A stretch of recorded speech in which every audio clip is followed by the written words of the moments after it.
Keith Green in the 1980s, early 1980s, was a Christian musician, pianist, and he wrote a lot of songs. And one of the songs, he had a little bit of a wry sense of humor. And one of the songs that he wrote was called So You Want to Go Back to Egypt.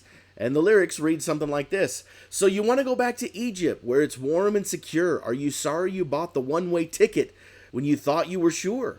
You wanted to live in the land of promise, but now it's getting so hard. Are you sorry you're out in the desert instead of your own backyard? Eating leeks and onions by the aisle? Oh, what breath for dining out in style. Oh, my life's on the skids, building the pyramids. Well, now there's nothing to do but travel. We sure travel a lot, because it's hard to keep your feet moving when the sand gets so hot. And in the morning it's manna hotcakes. We snack on manna all day. And we sure had a winner last night for dinner, flaming manna souffle. Welcome to Walking Through the Word. For today, we are in John chapter 6, and I bring up that song to you because in order to read John chapter 6, you've actually got to go all the way back to Exodus chapter 16. So I'll need you to look at Exodus 16 today, and if you look at those verses, you'll notice that they have been wandering in the desert for a little bit after they escaped from Egypt. They've been on, according to this chapter, they've been out for about 2 weeks. And the people started to grumble.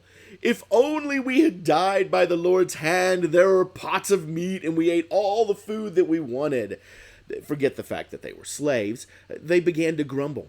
And then the Lord said to Moses in verse 4, he said, I will rain down bread from heaven for you.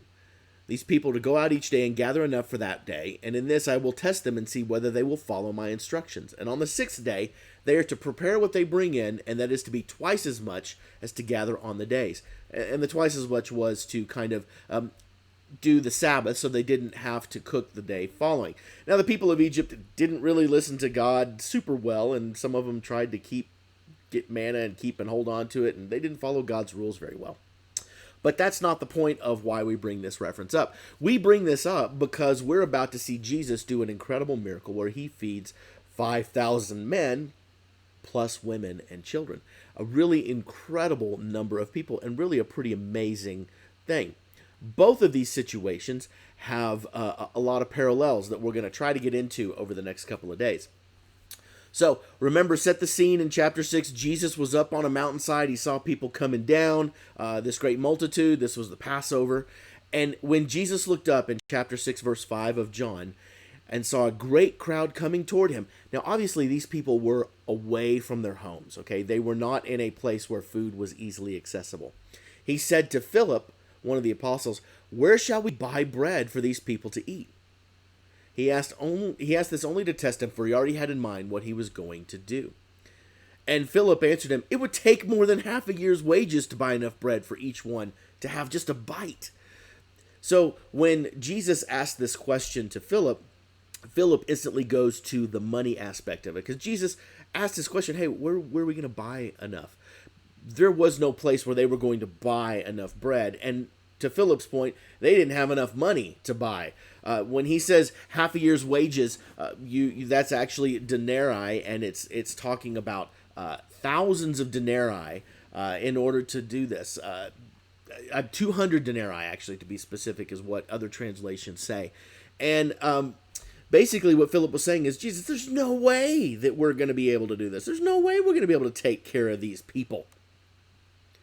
And another one of his disciples, Andrew, Simon Peter's brother, spoke up and said, here's a boy with 5 small barley loaves and 2 small fish, but how far are they going to go among so many? Basically, Simon was probably thinking, this might be enough for some of us to get some, but there ain't no way we're going to feed all these people.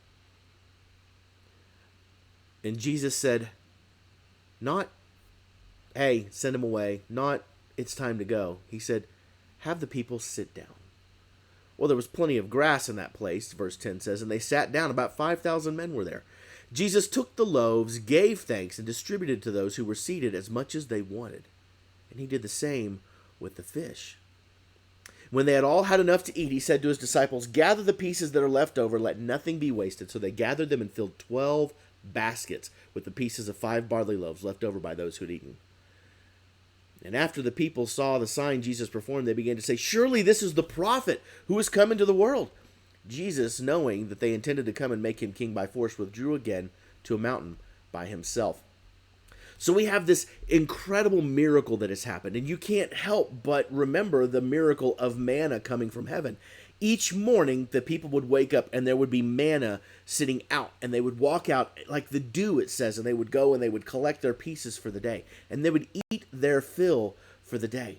It was absolutely an incredible miracle that God would do and perform. Jesus' miracle is no less, because Jesus, he produced something basically from very little. He fed probably somewhere conservatively 15 to 20,000 people, assuming that you had a wife and an average of one kid per person, which was probably greater than that. Jesus, with only 5 loaves of bread and 2 fish, fed 5,000 people. This is truly God's provision. This is truly a miracle of miracles. And yet, if you go back and you look at the story of Exodus, you see that the people of Israel begin to grumble to God because they were eating manna and they got tired of manna. They got tired of God's provision. They mistook God's provision. They thought about the full bellies instead of the miracle that was manna. And something similar happened here as well.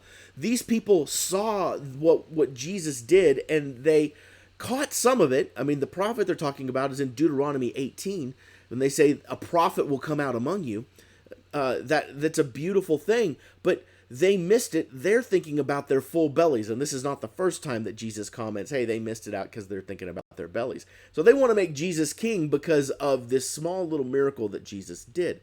But they missed the living bread, the provision that Jesus was really wanting to give them, the bread of life, living water.